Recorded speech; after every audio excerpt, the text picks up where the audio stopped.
Hare Krishna, Namaste, Chapter 17, which is entitled as Shraddha-traya vibhāga yoga, the three types of faith. 22. Adeśa-kāle dānam, apātrebhyaś dīyate, asat-kṛtam avajñātaṁ, tāmasam udāhṛtam.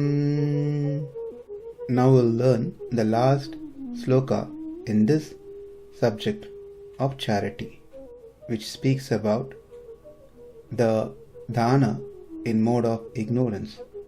Dānam, the gift which adeśa-kāle, at an improper time and wrong place, apātrebhyaś, to undeserving person, asat-kṛtam, without showing due respect, avajñātaṁ, without proper attention or having a feeling of worthlessness.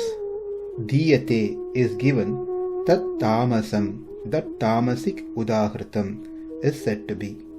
Translation: and charity performed at an impure place, at an improper time, to unworthy persons, or without proper attention and respect, is said to be in the mode of ignorance. Adesham, at a place declared to be unsuitable and unholy. It is mentioned Yavanadesham, Bhaudadesham, where the thieves and rogues are present, where people who has bad characters lives. All such places are considered to be unholy. Akalam, giving charity after sunset, is not good, like how it is not right to do homa, yaga, yagya in the night after sunset. Apātrebhyaś, undeserving person, who are cruel, thieves, hypocrite, deceitful person. Asat-kṛtam, without showing such signs of respect. There are certain procedures that needs to be followed before giving charity to someone. Argyam, padyam, asanam, upacharam, and so forth. Avajñātaṁ, the disrespect we show to the recipient. When one shows disrespect to the receiver, that also extends to the gift one gives. When a gift is given by criticism, insult, or threat, it is said to be in tamasic.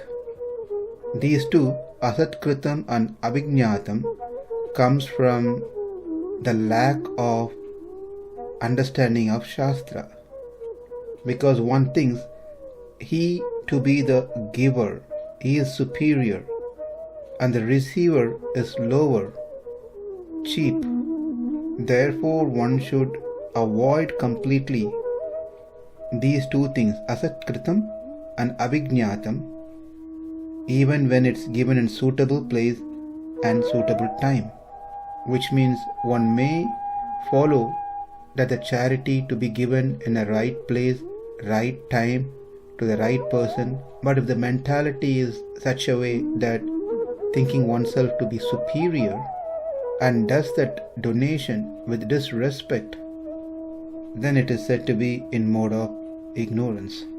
It is said in Taittiriya-upanishad, Sikshavalli, Shraddhaya-dheyam, Ashraddhaya-dheyam, Shriya-dheyam, Kriya-dheyam, Bhiya-dheyam, Samvidha-dheyam. These are the guidelines for one to give charity. That is, Shraddhaya-dheyam, give with faith. The charity that's been given should be done with sincerity and good intention.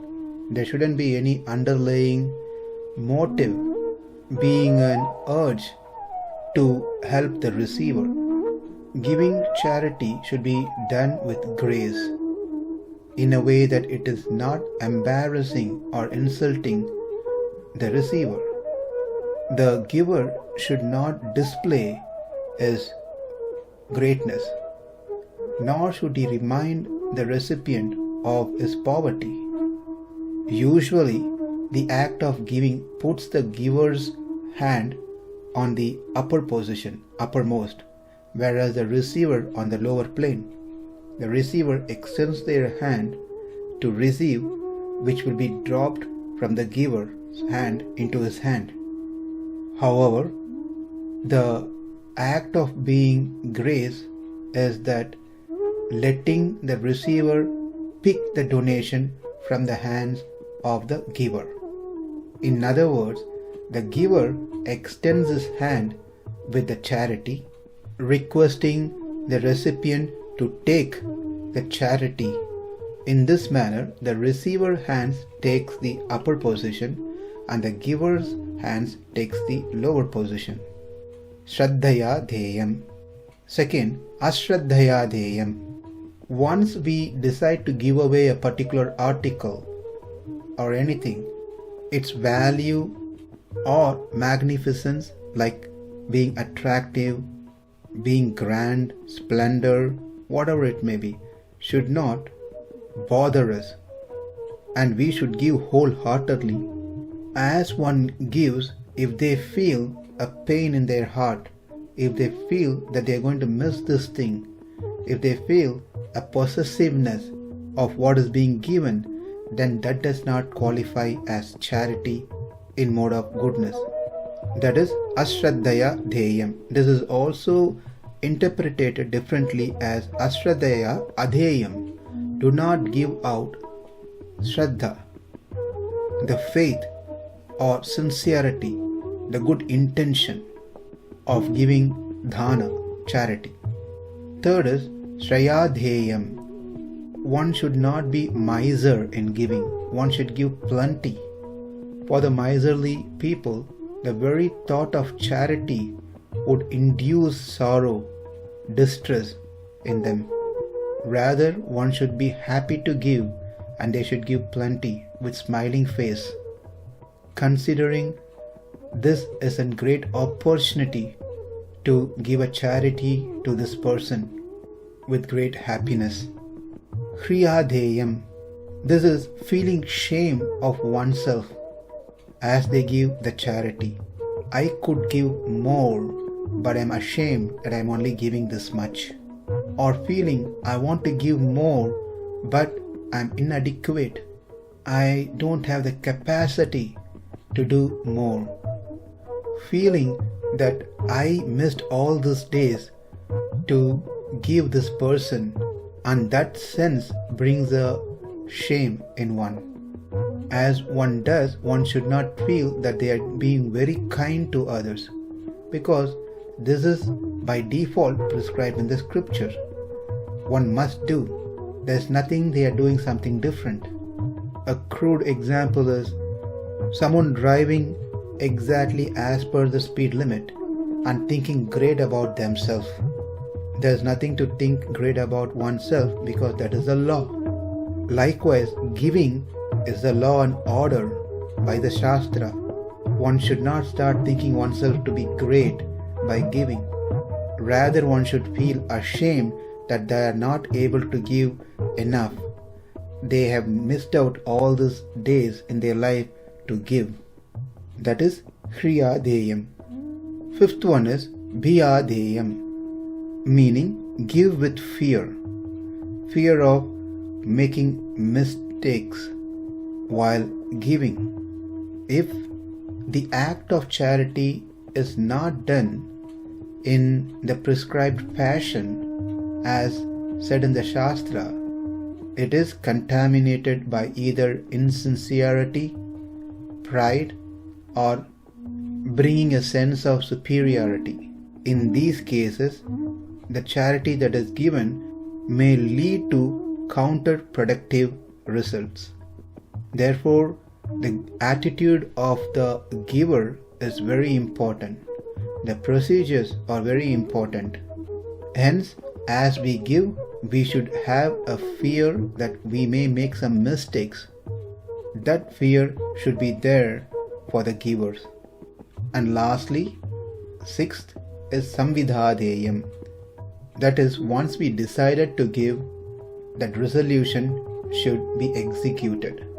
And it has to be executed immediately, because our mind is fickle. We agree to give some donation, and if we take time to give the donation, saying that I'll give you next year, I will give you once it comes to execution, then obviously there are high chances that one may not give as they promised. So it is always better to immediately give charity as soon as we decided. Mahabali Chakravarti is a great example for this one. He agreed to give charity to Vamanadev and he immediately executed it. There were opposition to stop him from giving charity, but then he kept up his promise and gave the charity immediately. When his guru Shukracharya said not to give, Bali Maharaj told his guru that he had decided to give and was not prepared to go back on his words. In fact, he reminded his own guru that to promise someone something and not to honor the promise is a serious sin, unworthy of an emperor of his standing. And above all, it is the Lord himself who had come in the form of brahmachari. Therefore, I should be happy to give what he wants.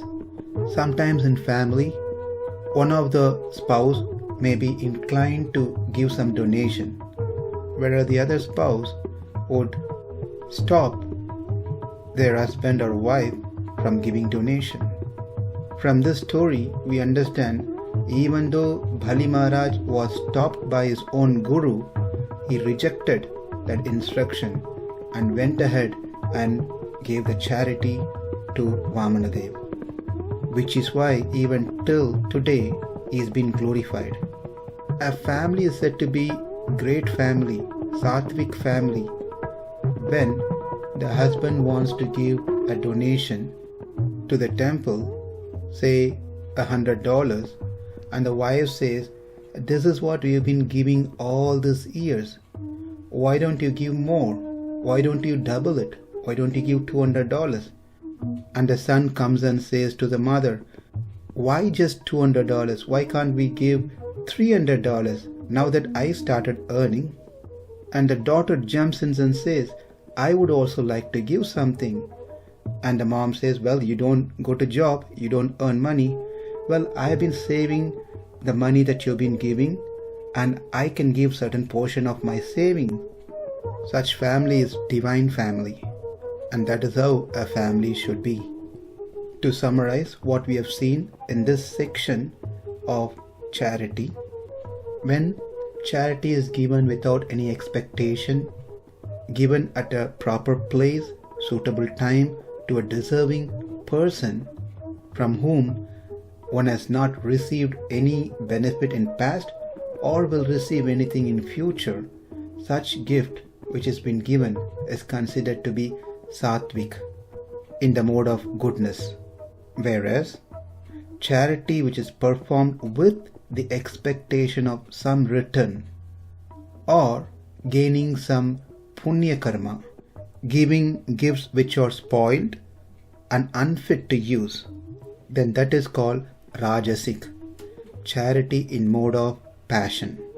Lastly, when the place and time are not suitable, when a gift is given to an undeserving person or even given to a deserving person at the right time in right place but without paying due respect, with ill treating them, then such charity is in mode of ignorance, tamasic.